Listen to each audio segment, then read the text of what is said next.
أعوذ بالله من الشيطان الرجيم. بسم الله الرحمن الرحيم.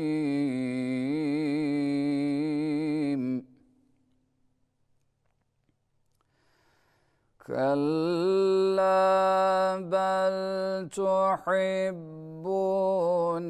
العاجلة وتذرون الآخرة وجوه يومئذ ناظرة إلى ربها ناظرة ووجوه يومئذ باسرة تظن أن يفعل بها فاقرة كلا إذا بلغت التراقي وقيل من راق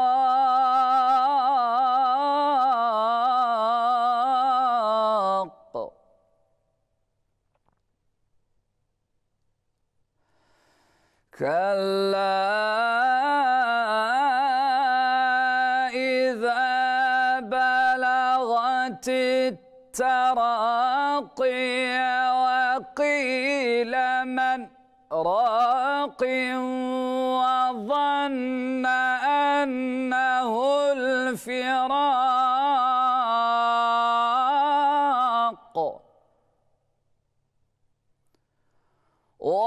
والتفت الساق بالساق إلى ربك يومئذ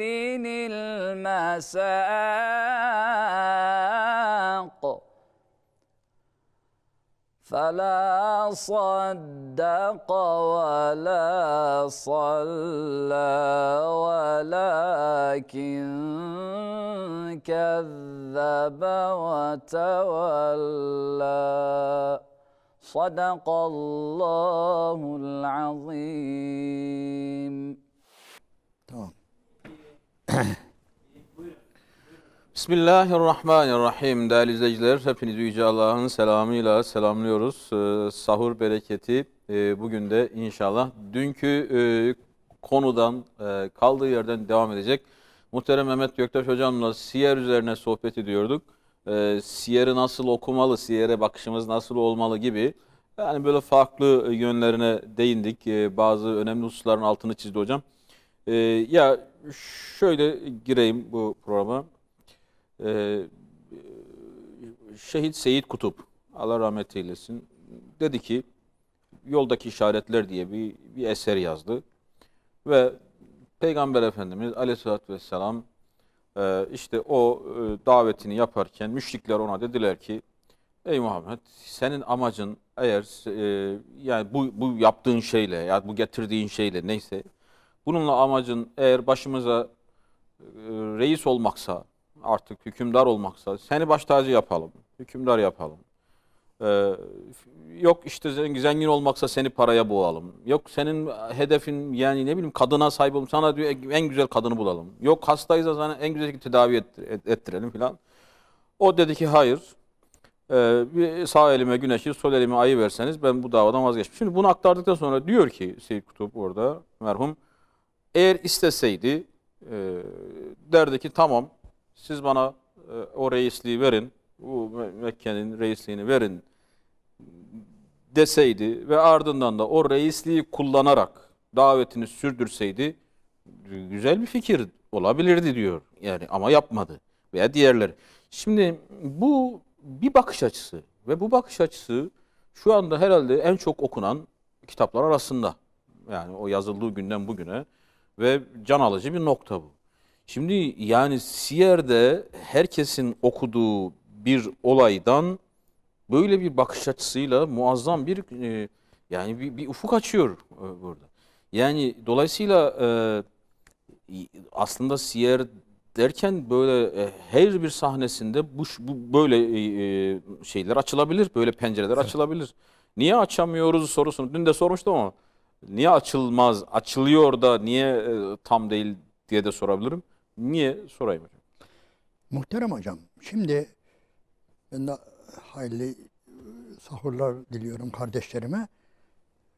Bir defa olayın tamamını aynı anda kavrayabilirsek bu işin başlangıcı. Bunu yapabilmenin sizin söylediğiniz gibi siyerden kelime uyduruk da çıkarımlar elde edebilmek için siyeri bir bütün olarak görebilmemiz lazım. Hepsini aynı anda. Yani sadece yani o ilk günden Hira'dan tut bir anda hem Hira'yı göreceğiz, hem Hayber'i göreceğiz, hem hicreti göreceğiz.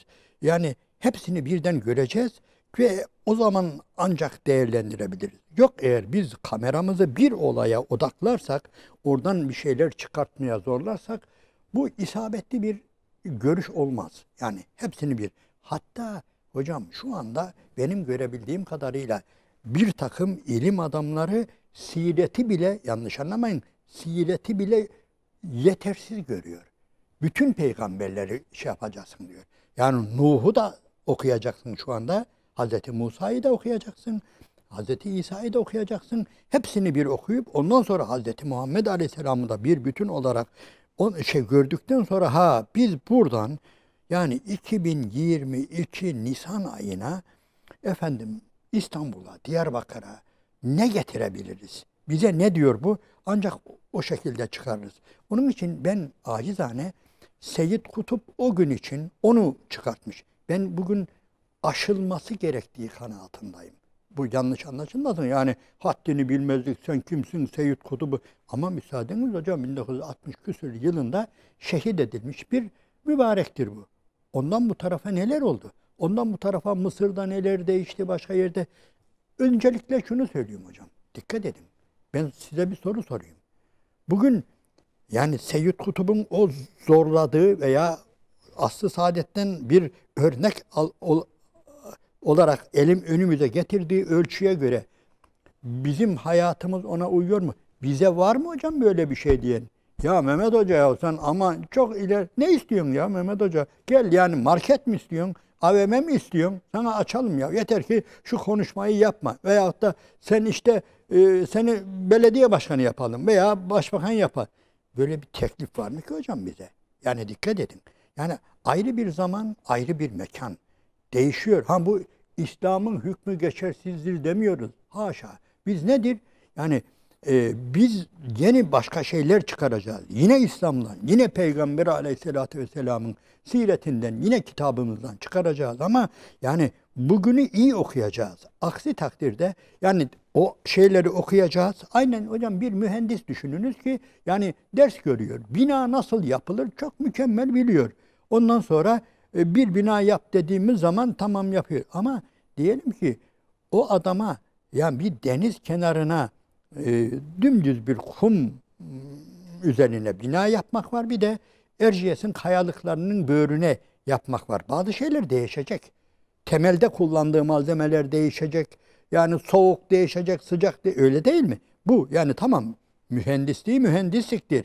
Yani biz de yani Allah'ın Resulü'nü günümüze getirirken yani benziyor mu bize? Yani şu anda işte bazı kardeşler yani her şeyi reddettiler. Biz niye talibiz falan. Yani öyle bir bize şey veren yok ki. Yani onları böyle al gel yeter ki bizim ilahlarımıza, putlarımıza dil uzatma, hakaret etme falan. Şimdi Seyyid Kutup'un şurada ben de yani hepimiz okuduk. Yani yoldaki işaretler falan ama orada Mekkeliler Efendimiz orada hem iyi tamam ya ben olayım da zaten işin içine hemen Hazreti Yusuf giriyor biliyorsun.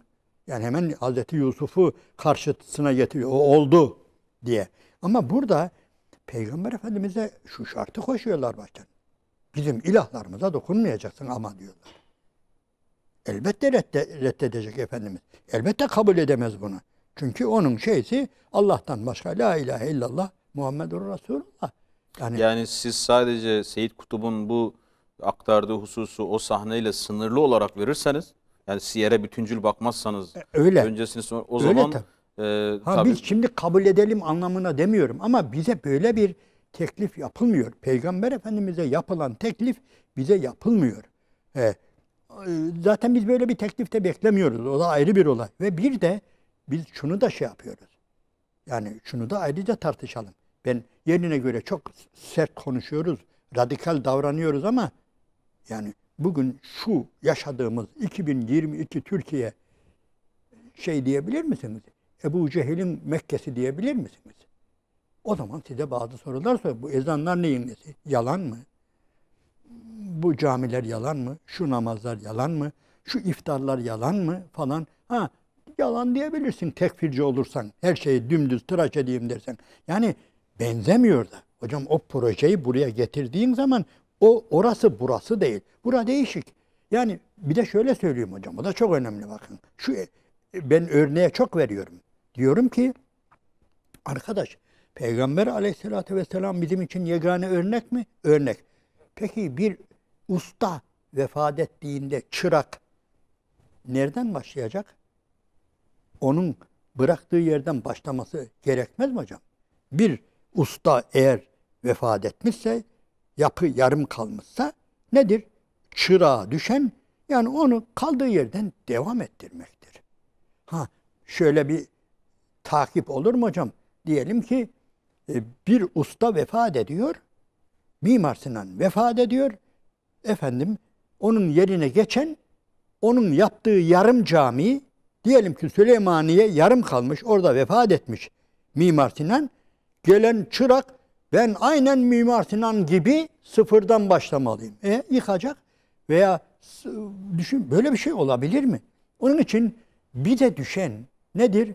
Bize düşen Allah'ın Resulü Medine'de vefat etti değil mi hocam? İslam neredeydi? Biz oradan başlayacağız.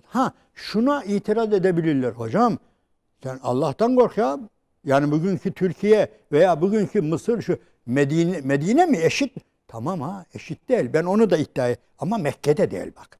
Ebu Cehil'in Mekke'si de değil. Bunu kabul edelim. Yani bugünkü Türkiye'de, bugünkü Mısır'da yani Allah'ın Resulü'nün o ilk defa la ilahe illallah diye ortaya çıktığı Mekke diyorsan bu insafsızlık olur. Bu peygambere şu anlamda hakaret olur. Peygamber geldi de la ilahe illallah diye de bir şey yapamadı ama biz yapacağız.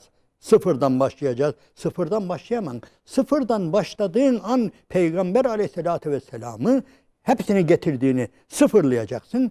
Tesviye edeceksin, düz diyeceksin. Bura Mekke diyeceksin. Bura zırıl zırıl Lat, Menat, Uzza ya tapan bir toplumdur bu. Onun için ben sıfırdan başlıyorum diyeceksin. Hocam bunlar konuşulmalı. Bunlar yazılmıyor bak dikkat edin. Oradan başlayacaksın. Bu nedir? Bu gerçekten tehlikeli bir şeydir. Yani bu peygamber başaramadı. Bir şeyler konuştu ama yapamadı. Biz geldik yapacağız. Anlamına gelir bu. Bu çok tehlikeli bir şeydir. Peki nedir? Hocam kafa yoracağız. Beleşçilik yok İslam'da. Ne Medine burası ne Mekke. Burası nedir? Burası 2022 Mekke'den, Medine'den 3000 kilometre bu tarafta bir mekanda yaşıyoruz ve işte insanlar ortada buyur. İslam adına ne diyeceksin? Allah adına, Kur'an adına ne diyeceksin? Öyle beleşten hazır bir reçeteyi kullanamazsın. Yani ders çıkarırken daraltmamak. Yani bir yerde... Hocam insaflı olmak. Evet. Yani yalan mıydı? Yalan mıydı? Yani Elmalı Hamdi yazırlar, İskilipliler, bu kadar Hasan Basri Çantaylar. Yani bunların hepsi İslam diye. Yani Bediüzzaman yalan mıydı? Şeyh Said Pevlevi ya bütün bu yani bu topraklarda şey yapmış insanlar düne kadar bildi. Bunlar yalandı diyorsun sen, böyle sıfırdı. Onlar hiçbir şey yapamadı. Hepsi kafirdi ve Türkiye kafir. Mısır kafir. Biz kafir bir Ebu Cehil'in başladığı şeyden başlayacağız. Onun için gelin la ilahe illallah'tan başlayalım. Böyle bir şey olamaz ya. Yani nedir? Allah'ın dinini gelen tamam biz %100 güzel yani sahabe dönemi demiyoruz bu döneme. Ama insaf. Yani el insaf. Elini vicdanına koy ve gör. Camileri gör ama eksik vardır. Gider. Bu eksikleri gider. Şu yanlıştır da putperestlik yönü varsa ona da müdahale et. O da ayrı bir olay. Yani tamam işin yönleri vardır. Fakat hocam sireti taşımak da zor. Yani öyle içtihad ister yani. Ciddi içtihad. İçtihad edebilmek için de her şeyi hem Kur'an'ı bileceksin, hem peygamberi hem de peygamberleri bileceksin. Hem de dünyayı bileceksin ki getirip bugünkü Türkiye'ye Allah adına, İslam adına neler eksik, nereden başlamalıyız? Nereden başlamalıyız? Çok şey. O birileri işte diyor. Aynen böyle bazı delikanlılarla yaptım. İşte dedim ki kendisine hele bir de atalar dini şeysi var. İşte onlara gelin Allah'a ve izâ gîle lehum teâlev ilâ mâ enzelallahu ve iler rasûl. Allah'ın ve Resulünün söylediklerine, indirdiklerine itaat edin denildiğinde işte biz babalarımıza itaat ederiz. Babalarımızı reddedeceğiz. Öyle mi? Yani herkes babasını reddedecek, atasını reddedecek. Şimdi hiç onların Müslümanlığına, imanına bakmayacak mı? Sırf yani böyle bir ayet var diye bizim görevimiz atalarımızın hepsini mi Tamam, bir takım ataları ayıklayalım, kabul etmeyelim. Ama eğer senin dediğin doğruysa Hazreti Hüseyin, Hazreti Hasan ortaya çıkmalıydı. Ey insanlar, biz atalarımızın dinine, yani atamız Ali'nin, atamız Muhammed'in dinine değil demeleri lazımdı. Öyle değil mi? Onlar öyle demesi lazımdı. Yani o insanlar... Yani, evet, merhum özür dilerim. Bunu bir cümleyle daha tamamlayayım. Bir iki misalle. Çünkü vardır. Yani eğer mesele ataları reddetmekse buyur. Allah'ın Resulü'nün torunları kendisini onu reddetmeleri lazımdı. Niye? Allah kitabında atalarımızı reddedin diyor. Ben de onun için babam Ali'yi, annem Fatıma'yı ve dedem Muhammed'i reddediyorum. Ben sıfırdan yapıyorum demesi lazımdı. Halbuki öbür tarafta da vettebatü abai millete İbrahim'e ve İsmail'e ve İshak'a ilahen vahiden ve nahnu lehu müslimun. Öyle demiyor mu hocam Yakup? Yani ben atam İbrahim'in, İshak'ın, Yakup'un dinine uyuyorum diyor. Demek ki babalarımız doğru yolda olabilir ve o zaman onlara uyarız. Doğru yolda değilse reddederiz. Öyle değil mi? Babalarımıza uymak zorunda değiliz ama babalarımız yani öyleyse yani benim anam yani hiç unutmuyorum çocuğum bizim bir şelale vardı. Oraya giderdik oynamaya. Bir gün baktım ya zavallı kadın ta oraya kolay çıkılmaz. Kur'an-ı Kerim koltuğunda benim oğlum bugün okumaya gitmedi hocaya diye bir hoca vardı. Ona okumaya gitmemiş diye ta oraya göksüne basmış Kur'an-ı Kerim'i ta dağın başına getirmiş bana. Yani bu benim anam. Yani anam %100 benim için örnek değil elbette. Babam %100 örnek değil. Ama yani örnek olmama ihtimali de yok. Vardır. İyi yönleri çoktur. Mesela dedem fazla beraber olamadım, yaşayamadım. Ben 1 yaşındayken vefat etmiş. Ama yani düşünele İnönü zamanında ne kadar zulüm varsa çekmiş. Yani kasabanın imamı. Yani ben o dedeme uymayayım mı hocam? O dedemin kitapları kalmış. Bakıyorum yani gerçekten İslam adına 18 sene ya bu soyculukta da 18 sene medreselerde okumuş. Ve ondan sonra da hiçbir işe yaramamış, köyden köye sürülmüş. Yani ekmek parası bulamamış. Böyle bir zulüm görmüş ve çocuk okutuyorsun diye dayak yemiş durmadan. Şimdi ben bu beyefendilere göre ben dedemin dinini reddediyorum. Yani deden yarın bir gün Allah korusun. Torunum sen böyle güzelce ekranlarda, koltuklarda oturdun. Demek benim yolumu reddediyorsun öyle mi derse. Yani demek istediğimiz hocam ezber yok. Ezbere konuşmayacağız. Yani siyerde de yani bazıları siyeri böyle çok daha rahat bir alan zannediyor. Canım ortada. Bedir Savaşı belli, sebebi belli, şehit olanlar belli, öteki belli falan diye yani fazla bir içtihat alanı yok zannediyor. Halbuki eğer şöyle biraz daha burada reklam olmaz isterse olsun Asım Köksal'ın yani biraz daha derin ve geniş mufassal kitaplardan okuyun da bakın neler çıkarılıyor hocam, neler çıkarılıyor bir siretten ve gerçekten bizim yolumuzu aydınlatıyor. Ha, yarın bir gün bizim torunlarımıza bizim anlattıklarımız yetersiz olabilir çünkü başka bir döneme gelmiş olabilirler. Onların şey yaptığı dönemde, geldikleri dönemde de Allah korusun belki esaret olabilir, belki yenilgi olabilir ama belki de tam bir şey de olabilir. Yani güzel bir döneme de Allah'ın dininin hakim olduğu, güzel insanların geldiği şey de olabilir. O zaman onlar da ona göre ama yine yol nedir? Allah'ın Resulüdür, ashabıdır, Kur'an-ı Kerim'dir ve bu arada geleneğimizden alacağımız şeyler de elbette vardır. Eğer siz geleneği reddederseniz tamamen üstünü çizerseniz hocam bu din yaşanmadı anlamına gelir. Allah bir peygamber gönderdi Mekke'de de ilerleyemedi. Ondan sonra o vefat edince hepsi gavur oldu. Yani böyle görüşler var biliyorsunuz. Yani bir takım bazı sapkın düşüncelerde işte yok 12 kişi kaldı, yok şu kadar kaldı. Onların hepsi daha sonra şey oldu falan. Yani bir şey daha okudum, sözü uzatıyorum. O da siyerin içinde. Baktım bugünkü Tevrat'ta Hazreti İsmail'den bahsediyor. Tevrat ha. Ve orada diyor ki Tevrat'ta zaten Martin Nix de kendi şeysine oradan da başlamış. Sireti yazarken sizin amcaoğullarınızdan işte bir Resul göndereceğim diyor. Onu silmemişler ha bugünkü Tevrat'ta. İsrailoğullarına diyor. Sizin amcaoğullarınızdan bir Resul göndereceğim. Hazreti İbrahim'e de diyor aynen senin bu oğluyun soyundan da. Yani peygamber göndereceğim. Yahudilere de diyor İsa sizin diyor amcaoğullarınızdan bir peygamber göndereceğim. Aynen Musa gibi. Ve onun ağzına diyor sözümü koyacağım diyor. Çok ilginçtir ha. Ve ondan sonra soruyorlar. Ve biz merak ediyoruz. Ya Yahudiler okumuyor mu şimdi bunu?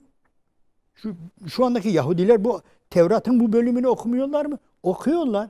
Niye inanmıyorlar? Şöyle diyorlarmış hocam. Yoruma bakın hele. Tamam. Tevrat doğru. Hazreti İbrahim'in İsmail denilen oğluyla da böyle bir nübüvvet yolu Allahu Teala vaat etmişti diyor. Fakat diyor onlar diyor Hacer diyor o alıp onları diyor o Cüheyne kabilesine vardıklarında diyor Mekke'ye vardıklarında diyor putperest Araplarla evlendi dinden döndü diyor. İsmail de müşrik oldu diyor. Onun için Allah'ın vaadi orada kaldı diyor. Yoruma bak hele Allah'tan korkmadan. Yani Hazreti İbrahim'in oğlu İsmail Aleyhisselam Mekke'ye geldiğinde orada evlendiği kadın müşrikmiş ve onun dinine dönmüş İsmail ve bitmiş orada bu dava. Orada kalmış diyor. Yani hatta diyorlar ki hocam şimdi inanın bugünkü şeylerde Yahudilerin İslam düşmanlığı İslam'ı anlatırken bizden bahsederken Haceriler diyor. Güzel bir şey biz kabul ediyoruz. Yani Hacer'in çocukları. Elhamdülillah. Amenna. Yani Hacer annemizi o müşrik kadın olarak niteliyor. Yok. Hacer demiyor. Hacer'e kafir demiyor. İsmail'in hanımına. İsmail'in ama hanımına. Hacer'i de cariye ve köle O ve yüzden, zenci hatta. yani aşağılama var illa ki burada. Tabii. Hacer diyor yani Sare annemiz diyor bambaşkaydı. Hazreti İbrahim'in asıl hanımıydı. İşte şöyle güzel. Aler ra'si velayin zaten bize Sare annemiz diyoruz. Biz de yani sizden daha iyi çok sahip çıkıyoruz Hazreti Sare validemize. Ama Hacer de işte o Hacer. Tamam. Tabii nedir? onlar kurbanla emredilenin de İshak olduğunu. Oraya tartışmaya girmiyorum. Evet. Varsın inansın. Ama hocam Hazreti Hacer yani öyle bir bayan ki Allah öyle bir şeref veriyor ki düşünebiliyor musunuz? Yani ilginçtir. Yani bazı cahiller veya az okuyan insanlara diyorum ki ya biz niye bu haccın şeysinde biz kimi taklit ediyoruz? Sence kimi taklit ediyoruz şu hac yaparken? Hazreti Peygamberi yok. Ya Hazreti İbrahim'i mi? Yok. Hacer'i taklit ediyoruz. Allah-u Teala diyor ki bu benim Hacer'im var ya bu kadın, bu zenci, o siyah kadın var ya o koşmaları yani aynen koşacaksınız. Eğer Müslümansanız kıyamet gününe kadar hac ibadetiyle emredilmişseniz Hacer ne yaptıysa yapacaksınız. Düşün hele Hazreti İbrahim'i de taklit etmiyoruz. Hazreti Peygamber'i de. Hazreti Hacer'i taklit ediyoruz. Allah öyle bir şeref vermiş. Hatta bir yerde okumuştum. Hocam çok ilginçtir. Diyor ki Allah diyor Hacer'i öyle sevdi ki diyor. Hacer diyor şu anda diyor Kabe'nin dibinde yatıyor diyor. Ali Şeriatı söylüyor. Evet. Ali Şeriatı diyor.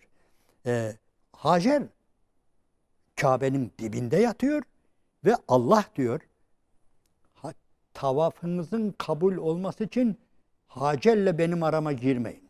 Yani Hacer'i dışarıda bırakmayın. Hacer'i de şey yapıyoruz. O hicri dikkat edersen tavaf ediyoruz. Yani hicr oradan girersen çaktırmadan tavafın sayılmıyor. İlla o hicri de dolaşacaksın. Hacer de içeride kalacak. Allah'ın komşusu diyor o diyor. Allah ona öyle sahip çıkmıştır diyor.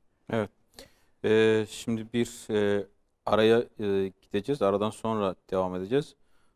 Şimdi Siyer'de güncelleme, hani diğer ilimlerde güncelleme, tabii o hepsinin bir takım kritiği var. Yani bir usulü var.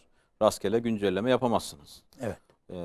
Dolayısıyla Siyer'de de güncelleme yaparken oraya eklemeler yapamazsınız. Çünkü veyahut da hocam kırmızı çizgilerle oynayamazsınız. kırmızı çizgilerle oynayamazsınız. Ama güncellemeyi de tabii burada doğru kullanmak lazım herhalde. Evet. Yani aslını değiştirmek değil, Tabii. günümüze yansımalarını belki iyi tespit etmek.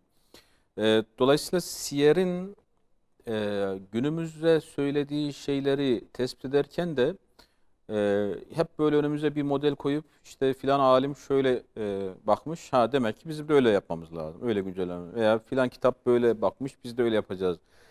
Tamam öyle yapmayalım ama güncellemede de hani tekniğimiz, işte referansımız, ne bileyim yani ölçümüz, cetvelimiz illaki lazım. Yani böyle bir Evet. güncelleme tekniği de lazım. Evet. O güncellemeyi neye göre yapacağız sorusunu iyi cevaplamak gerek herhalde. Yani Evet. çünkü tamam az önce Seyyid Kutup rahmetullahi aleyh gibi demeyelim cahiliye toplumu falan ama tamam ne diyelim hadi. Yani tamam o ayetleri o öyle anlamış veya o Siyer'i şöyle anlamış, biz şu şekilde anlayalım dersek Asım Köksal Allah rahmet eylesin yani Siyer'i şey olarak veriyor. Mücerret olarak, Tabii, yorumsuz. mücerret. Yorumsuz olarak Ham veriyor. madde, bilinçli. Ham madde olarak veriyor. Siz orada okuduğunuz zaman sadece bilgi alıyorsunuz. Yani Evet. bir yorum yok. Münir Gadban'ı okuyorsunuz mesela. Münir Gadban da biraz zorlamış. Yani tamam Allah razı olsun güzel yazmış. Fakat diyorsunuz ya tamam bu kadar yani işte burada şöyle teşkilat dersi var şu var falan. Biraz sanki Siyer sadece bir organizasyon hareketi. Yani bir şey kuracağız. Bir teşkilat kuracağız. Bir sistem kuracağız. Ama ona dikkat edeceğiz. Hocam unutturmayın buraya da girelim olur mu? Tamam. Bu da çok önemli. Çünkü özür dilerim zamanımızda epeyce gençlik yani Münir Gadban'ı da okuyor. Fıkıh sireler de önemli ama ne kadar isabetli, İşte bak ne yani kadar böyle zorlama var. fıkıh sire yani siz dediniz. Allah razı olsun. Gerçekten bir usul kitabı gibidir. Evet. Yani çok çok önemli ama şimdi tutmuş işte burada şu müsteşrik işte veya şunlar şöyle yapmışlar. Al sana itiraz. Yani ben orada ders çıkarmam gerekirken bir bakıyorum kendimi şeyin içinde buluyorum. Yani o olaya ne cevap vereceğiz gibi onun içinde buluyorum. Veya sınırlı bir ders çıkartma yoluna gitmiş. Tamam bir usul kitabı eyvallah. Yani Siyer'den nasıl ders çıkarılır? Güzel bir başvuru kitabı. Fakat bunun ötesine şöyle bakıyorum. Başka ne var? Yani böyle ciddi ders çıkaran neredeyse yok gibi. Yani tamam illa piyasada kitaplar var ama çok da bir elle tutulur şey yok hocam. Yani evet habire yazıyoruz. Habire bir şeyler var. Fakat güncelleme konusunda aha işte sosyal medya diye bir şey var. Haydi bu Siyer buna bir şey getirsin. Haydi bu olaya bir cevap getirsin veya bilimsel neyse. Siyer'de nerede bunun şeyi filan. Şimdi dolayısıyla yani illaki her şeye bir cevap bulacağız da değil. Yani illa ben işte filan kimse böyle bir tartışma ortaya attı ben buna cevap bulacağım da değil. Ama günümüze uyarlamak için şöyle kriterlerimiz olmalı dersek nedir onlar? Hocam önce bu kriterlerden bazı bugüne göre isabetsiz olanlardan örnekler vereyim size ben. Kendiliğinden çıkar ortaya. Bir takım bu 80'li yıllardan itibaren, 70'li yılların sonunda 80'li yıllardan itibaren yani İslami hareketler diyeyim. Siyer'den bazı şeyler çıkartmaya çalıştılar. Onlardan birisi de işte biraz da sosyalist hareketlerin etkisinde kalarak örgütçülük ve örgütçülükte siretten ne alabiliriz? Aldıkları en önemli şeylerden birisi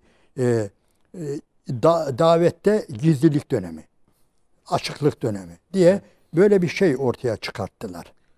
Ve tabii buna kendilerine göre deliller buldular. İşte bunu 3 yıl dediler. 3 yıl hep gizli gizli oldu. 3 yıldan sonra açık oldu. Ondan sonra mücadele başladı. Ondan sonra cihat şöyle oldu, böyle oldu. Tabii bunlar bir kafa yorma, çok güzel şeyler ama nihayetinde kendi yaşantımızı oraya benzetme, mühürletme gibi bir şey. Aynen Kur'an'a yaklaşırken gösterilen hata öyle oldu. Kötü niyette değil ama ben bazı şeylerin isabet etmediği kanaatindeyim. Ufak bir şey anlatmak istiyorum. Şimdi deniliyor ki yani ilk 3 yıl hep gizli oldu diyor. Biliyor musun? Halbuki şimdi Siret'te bütün tarih yani ciddi geniş tarih siret kitaplarında, İslam tarihinde şu olay var hocam. Hazreti Ebubekir radıyallahu anh daha Hazreti olmadan yani nübüvvetten önce Yemen'e gidiyor hocam. Birçok yere gidiyor ticaret için de birinde de Yemen'e gidiyor. Yemen'e varıyor. Ondan sonra epeyce uzun gidiyor herhalde. Yemen'de pazarı işte malını açıyor sergiye. Orada malını satacak. Oradaki bir adam ihtiyar bir şair diyor. Geldi diyor pazarı şey yaparken Ebubekir dikkatini çekti diyor. Ebubekir'e epeyce baktı diyor. Sonra geldi tanıştı diyor. Sen kimsin? İşte ben Hicaz'dan Mekke'den gelen birisiyim. İşte Teymoğullarındanım. Şu bu falan anlatıyor. Tamam. Adam gidiyor, dolaşıyor ama şöyle bir yere oturuyor. Hep Hazreti Ebubekir'i gözlüyor. Akşam olurken herkes malını mülkünü toplayacak, bir yere misafir olacak. Adam yine geliyor. Hazreti Ebubekir'e diyor ki bu akşam diyor benim misafirim ol diyor. Ben seni misafir etmek istiyorum bu akşam. O da tamam diyor. Kabul diyor. Akşam adamın evine gidiyorlar hocam. O ihtiyar şair eve varıyor. Oturuyorlar. Artık ikram, izzet neyse. Senden bir ricam var diyor Ebubekir radıyallahu anh. Buyur diyor. Şu diyor karnını bir aç diyor. Karnını şöyle çıplakça aç şöyle yukarıya doğru. Giysini sıyır. Bir bakmak istiyorum. Yok diyor. Baktırmıyorum diyor. Zaten diyor sen diyor niye bakacaksın? Bir sebebini söyle. Zaten akşama kadar beni diyor bakışlarınla tedirgin ettin diyor. Karşıma oturdun diyor. Sebebini söyle niye açacakmışım? Onun o zaman göstereyim diyor. Adam diyor ki işte Mekke'den geldiğini söyledin. Teymoğullarından olduğunu söyledin. Ondan sonra daha bir şeyler daha söylüyor. Bizim bildiğimize göre, bizim okuduklarımızdan diyor. Son peygamber oradan çıkacak diyor. Ve o son peygamberin diyor özelliklerinden birisi diyor. Ona inananlardan birisi diyor çocuk olacak diyor. Çok diyor böyle aslan gibi bir çocuk diyor. Ona ilk defa iman edeceklerden biri. Bir de olgun birisi olacak. O olgun birisi diyor sana benziyor diyor benim okuduğuma göre diyor. Yani işte Teymoğullarından olduğunu söyledin falan. Hep onlar isimlerden şey çıkarıyor hocam. Böyle harflerden, huruflardan bir şeyler çıkarıyor veya biliyor da yalnız diyor onun diyor karnının şu üstünde şurada bir ben olacak diyor. Onun için aç diyorum bak diyor. İster aç ister açma diyor sonra. Hazreti Ebubekir şaşırıyor bir defa. Hemen karnını açıyor. Burada bir ben var. Yani gerçekten şaşırıyor. Düşün hele bir peygamber çıkacak Mekke'den ve bir çocuk iman edecek bir de kendisi. Ha o diyor o olgun olan diyor sağlığında onun veziri olacak diyor. O vefat ettikten sonra da onun yerine geçecek diyor. Görevine bakacak diyor. İster aç ister açma diyor. Ve Aynı bu kitaplarda yazıyor hocam. Hazreti Ebubekir bakıyor ki karnının üstünde bir ben var. Hiç de dikkat etmemiş. Biz bile bazen dikkat etmeyiz. Hemen pırtıyı zor, sabahı zor ediyor. Ondan sür doğru Mekke'ye. Mekke'ye geliyor. 1 ay falan yokmuş herhalde gurbete çıkalı. Geliyor. Geliyor ki bizim kodamanlar oturuyor orada. Ebu Cehil, As bin Vail, Ümeyye bin Halef, Ahnes bin Kays falan tam yani politbüro. Orada oturuyor. Ondan sonra geliyor, selamlaşıyor. Diyor ki ya arkadaşlar diyor, ben gelmeyeli diyor. Ben yoktum. Mekke'de bir değişiklikler, bir şeyler oldu mu? Oldu diyorlar. Oldu. Ne oldu? Bu işte Abdülmuttalib'in torunu, hatta İbni Ebi Kepşe diyorlar şerefsizler. Peygamber Efendimiz'e hakaret etmek istedikleri zaman o ismi kullanırlarmış. Çeşitli sebebi de var. Yani koçun oğlu gibi falan böyle. O diyor, bizim diyor ilahlarımızı reddetti. İlahlarımıza, putlarımıza sövdü, hakaret etti. Ve biz onu öldürecektik ama seni bekledik diyor. Ki o ikna eder. Arkadaşıdır Ebubekir. Bu Muhammed'in arkadaşıdır. Onu ikna eder diye seni bekledik diyor. Ve Hazreti Ebubekir hemen her şeyi bırakıyor. Doğru Efendimiz'i arıyor, buluyor. Ya Muhammed diyor, böyle mi diyor. Yani sen bunların putlarına, ilahlarına, şuna bunu hakaret mi ettin diyor. Efendimiz de olduğu gibi anlatıyor ve o tutturuyor. Anlatıyor. Ben Allah'ın Resulü. La ilahe illallah. Allah'tan başka ilah yoktur. Bildiğimiz İslam'ı ona tebliğ ediyor. Şimdi hocam asıl sormak istediğim şu. Bu nasıl gizlilik ki? Bu nasıl bir İslam'ın 3 sene gizliliği varmış da bu nasıl gizlilik ki? Daha ilk gün yani onların ilahlarına, putlarına hakaret eden bir Muhammed Aleyhisselam var. Bunun neresinde gizlilik var? Yani gizlilik olabilir. Yani Erkam'ın evine kim giriyor? Kaç kişi giriyor? Bir kısmı onların garibandır. Orada dayak yiyebilirler, kölelerdir. Bazı şeyler gizlenebilir. Hocam ama Allah'ın Resulü Hira'dan inmiş ve susmamıştır. İlan etmiştir. Ara vermiştir. Bazen vahiy gelmediği bir dönemden bahsediliyor. Yani kabuğuna çekilmiştir, üzüntülü olmuştur. Ama Allah'tan gayri ilah olmadığını, yani ilk günden haykırmış Allahu Teala ve enzir aşiretekel akrabin, yakın akrabalarını uyar ayeti gelmiş. Bunlar hep ilk dönemde hocam. Öyle yıllar sonra de o da ne yapmıştır? Akrabalarını toplamıştır. Davet vermiştir. Hazreti Ali çocuktur ya daha. O çarşıdan bir şeyler almış gelmiş. Beraber bir şeyler yapmışlar. Ve ondan sonra onları davet etmiştir. Bütün Abdülmuttalib Haşimoğullarını hepsini davet etmiştir. Birinci davet başarısız olmuştur. Ebu Leheb denilen adi adam konuşturmamıştır. Efendimiz'i susturmuştur ama ikinci gün yine aynen daveti vermiş ve bu defa kalkmış konuşmuştur ve onları la ilahe illallah deyin. Sizi la ilahe illallah demeye davet ediyorum. Eğer bana destek olursanız, dikkat edin, sadece bana iman ederseniz demiyor. Bana destek olur, benim bu davamı desteklerseniz iyi bilin ki Allah bize, yani Allah İran'ı verecek, Allah bize Bizans'ı verecek. Ta o zamanlardan.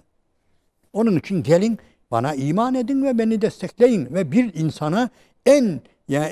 insanın en haklı beklentisi kendi yakınlarıdır. Gelin bana tabi olun diyor. Ondan sonra hocam bildiğiniz gibi Ebu Leheb denilen adam orada da kalkıyor ve Resulullah'ı böyle sallıyor da adi adam ve diyor ki çok ilginçtir. Sen bu ağzından çıkan kelimelerin ne anlama geldiğini biliyor musun diyor. Düşün hele, la ilahe illallah'ın ne anlama geldiğini Peygamber Efendimiz'e öğretecek. Ve ne anlama geldiğini biliyor musun? Bütün Arapları karşımıza almaktır bu. Bütün Arapları, yani putperest Arapların hepsini kendimize düşman etmektir. Kusura bakma, bizim başımızı belaya sokma. Git belanı başka yerden ara. Senin gibi böyle kavmine düşman bir adam gelmemiştir diyor Ebu Leheb. Ama İslam'ı anlamış bak ama dikkat edin. Yani la ilahe illallah'ı anlamış, yalnız bedel ödemeyi göze almıyor. Ve Safiye validemiz ayağa kalkıyor. Geliyor, korkak herif diye ağabeysi ya Hazreti Safiye'nin ağabeyisinin yakasını sallıyor. Yani o da ona şey yapıyor, korkak herif diye. Orada kendisi yani Resulullah'la beraber olduğunu, iman ettiğini haykırıyor. Hocam şimdi bu olayı yani bazı olayları görmezden gelerek hepsini böyle gizliliğe mahkum etmek, İslam davasını hep gizliliğe efendim şu zaman çıkacağız, şu kadar şey yapacağız falan. Ha özür dilerim. Şimdi Peygamber Efendimizin hayatını şuraya bir daha dönelim. Peygamber Efendimizin hayatını bize örnek olarak gösterip yani buradan yani öteki yolları hep kapatan, oradan doğrudan doğruya onu bize aktaracağız diyen o şeylere, kardeşlere diyelim. Yani özellikle tekfire giden kardeşlere şunu söylüyorum. Konuşuyoruz, hepsini tanıyorum da. Oturuyoruz bazen. Yani beni biraz ya kendilerine yakın buluyorlar bilemiyorum. Diyorum ki ya azizim aynen Peygamber Efendimiz gibi yapacaksınız öyle mi? Öyle tabii. Bizim yegane örneğimiz ne yapacaksınız? Mesela şimdi Türkiye'yi Mekke kabul edeceğiz. Öyle değil mi? Mekke kafirdir. Ebu Cehil'in hakim olduğu, Darün Nedve'nin hakim olduğu bir yerdir. Tamam, burayı şey yapacağız. Kafir kabul edeceğiz. La ilahe illallah'ı anlatacağız. Allah'tan gayri yani ülkede ne var hepsini reddedeceğiz. Tamam, reddedelim. Ondan sonra biz biraz çoğalacağız. Bizi buradan kovacaklar değil mi? Eğer aynen taklit edeceksek bizi buradan kovacaklar. Biz bir Medine bulacağız. O Medine'de güçleneceğiz. Hatta o Medine'yi ele geçireceğiz. Ondan sonra gelip tekrar Türkiye'yi alacağız. Eğer Türkiye'yi Mekke görüyorsanız şu Medine'yi bir gösterin bana. Yani Medine'miz nere olacak?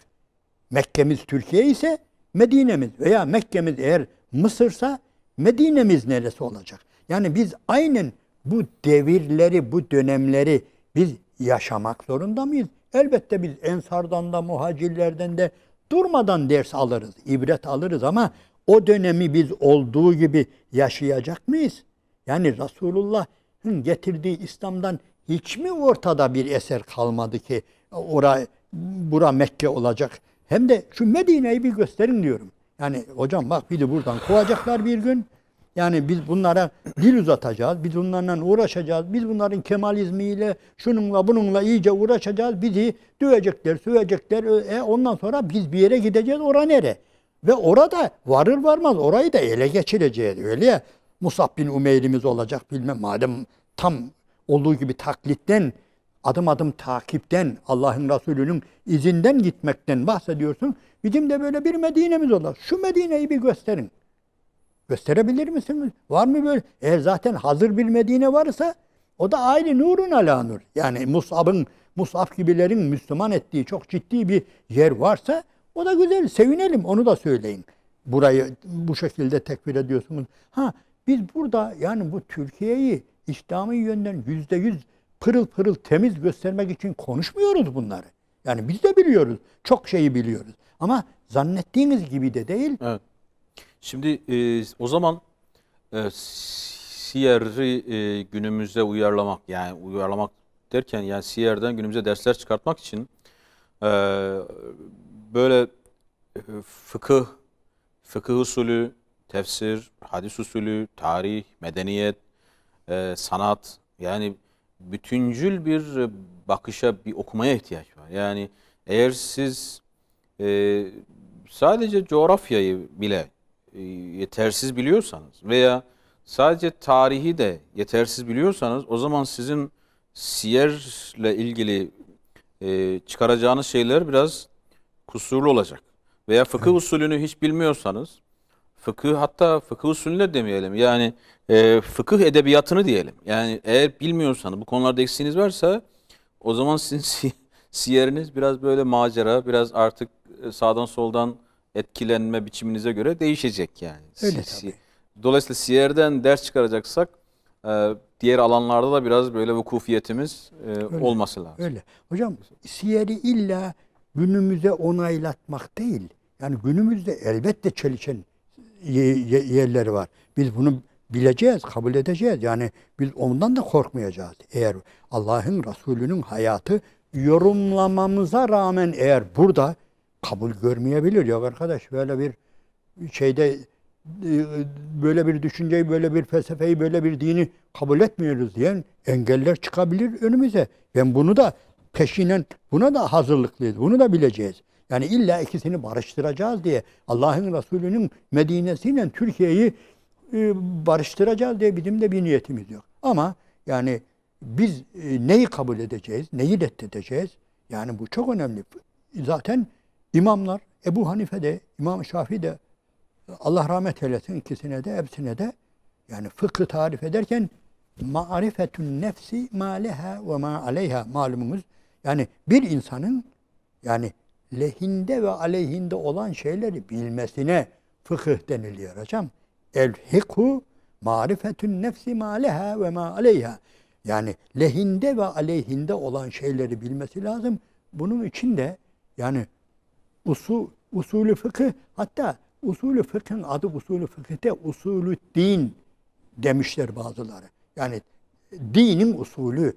Bunu çok iyi bileceğiz. Bu dinin usulünün kırmızı çizgileri vardır, sabiteleri vardır ama değişkenleri vardır. Değişkenlik böyle reformistik falan değil hocam. Yani düşünelim, size bir örnek vereyim. Ebu Zer radıyallahu anh çatmış hocam. Siz Kur'an'ı çoğaltamazsınız diye. Buyur. O bir nüshayı hatta birileri biliyorsunuz bir kitaba da toplayamazsınız. Allah'ın Resulü'nün yapmadığı bir şeyi siz nasıl yaparsınız ya demiş. Allah'ın Resulü yaptı mı? Hepsini kendi sağlığında bir kitapta topladı mı? Hele ondan sonra bunu çoğaltamazsınız. Yine hepsinde bela çıkmış ya, karşı çıkanlar olmuş. O 7 nüsha olurken, 7 bölgeye dağılırken falan siz yani biz güzelce efendim yok ne problemler çıkmış. Bu bidattır. Siz bunu yapamazsınız. Peki soruyorum şimdi. Yani kim haklı? Yani şu anda dünyanın en ücra köşesinde bu her yerde, her evde bu Kur'an-ı Kerim'in olması gerekmez mi hocam? Bu siz buna bugün bidat diyebilir misiniz? Olacak şey mi? Ha nedir? Demek ki o günkü o savunulan insanlar İslam'ın sabitelerini yani şeylerinden değişenleriyle sabiteleri birbirine karıştırmış. Zaten Ebu Hanife'nin de yani sadece mezhepçilikte Ebu Hanife'nin ısrarla üzerinde durduğu şey yani benim hadisini kabul edeceğim adam sadece doğruluğu, dürüstlüğü de aynı zamanda fakih olacak. Yani dinde fakih olacak demiş. Yani kendine göre o gün onu yapabilmiş. Onun için muhterem hocam burada iş geliyor bu Şatibi'nin Tahir bin Aşur'un üzerinde ısrarla durduğu, öteki daha önceki imamlarda da var. Mekasıdü şeria, mekasıdü din veyahut da muradullah. Allah'ın muradı nedir bunda? Allah'ın muradı nedir burada, bu noktada? Neyi istiyor bizden? Onu bildiğimiz zaman hocam yani o değişmez. Yani siyeri o zaman aslında anlamanın yolu ya gerçi yani zaten anlaşılıyor. Ben burada kastım yani siyerden ders çıkartmanın yolu herhalde şimdi Hazreti Ebubekir, Hazreti Ömer diyoruz, işte Hazreti Osman, Hazreti Ali sonrası yani o tarihin hani siz o usta çırak örneğini verdiniz. Yani çırakların ne yaptığına da bakmak. Yani sonrasında yani Hazreti Ömer'in özellikle yani çırağa düşen nedir? Evet.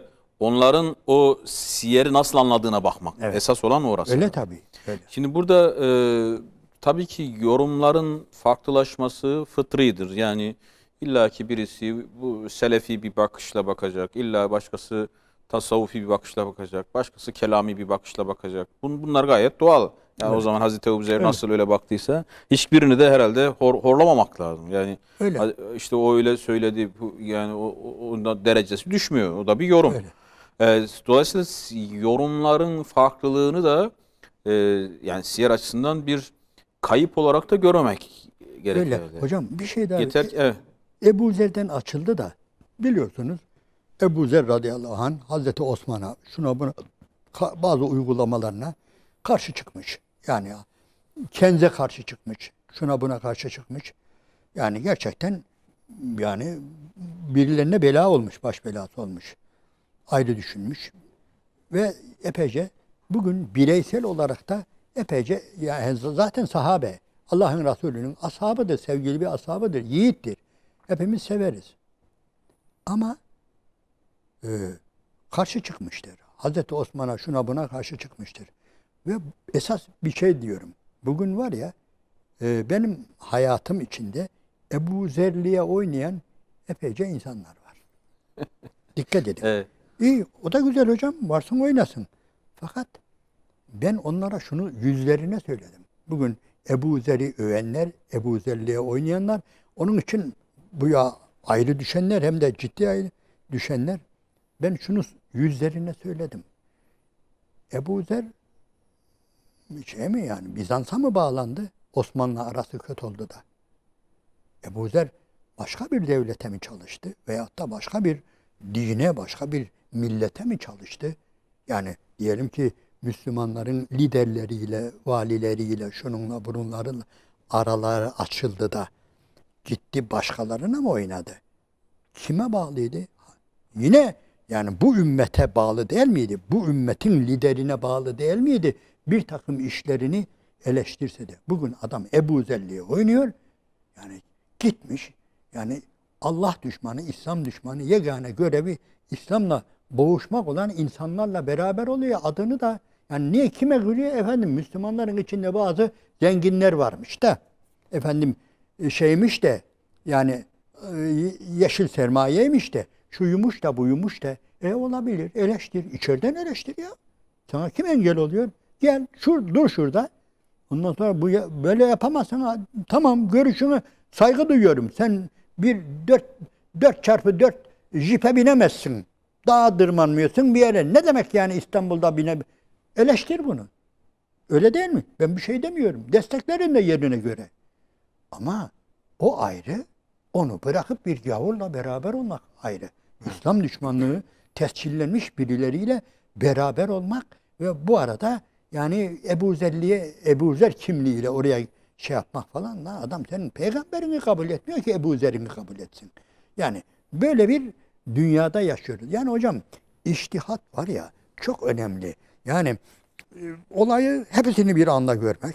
Yani uzaktan bakmak tamam yani gerçekten bazı şeyler rahmettir. Velev ki rigid görüşler olsun hocam. Biz bunları değerlendirebiliriz. Mesela birkaç kişiyle sohbet ettim. Baktım, dinledim. Yani bizi solda sıfır bırakmış gidiyor. Yani gerçekten kesip doğruyor. Yani şeyde fikir olarak yani öyle. Ondan sonra ayrılırken şey zannetti. Yani herhalde Mehmet Hoca beni şahsiyet yapmayalım da Mehmet Hoca beni düşüncelerimden vazgeçirmeye çalışacak. Aynen. Aman bu düşüncenden gerçekten diyorum hiç vazgeçme. Bize bu ümmete böyle insanlar da lazım. Aman sen yedek olarak şurada dur. Sen şurada yedek olarak dur. Çünkü bu ümmetin, Müslümanların senin gibi düşünenlere de ihtiyacı vardır. Aman sen olsun bize benzeme. Madem bizi beğenmiyorsun gerçekten olabilir, yanlış yapmış olabiliriz. Ya sen olsun bize benzeme. Orada yani yedekte dur. Bu ümmetin yedeğinde dur diye şey yaptım. O da şaşırdı. Yani evet. Benimle münakaşa edecek de kendi düşüncesine çevirecek zannetti. Ben ne bileyim kendi düşüncemin %100 haklı. Yani yorumlar farklı olabilir ama sonuçta sizin yorumunuzun nereye gittiğini yani kime ne kattığını veya kiminle alakası olduğunu veya sizin niyetinizin ne olduğunu iyi tespit etmek.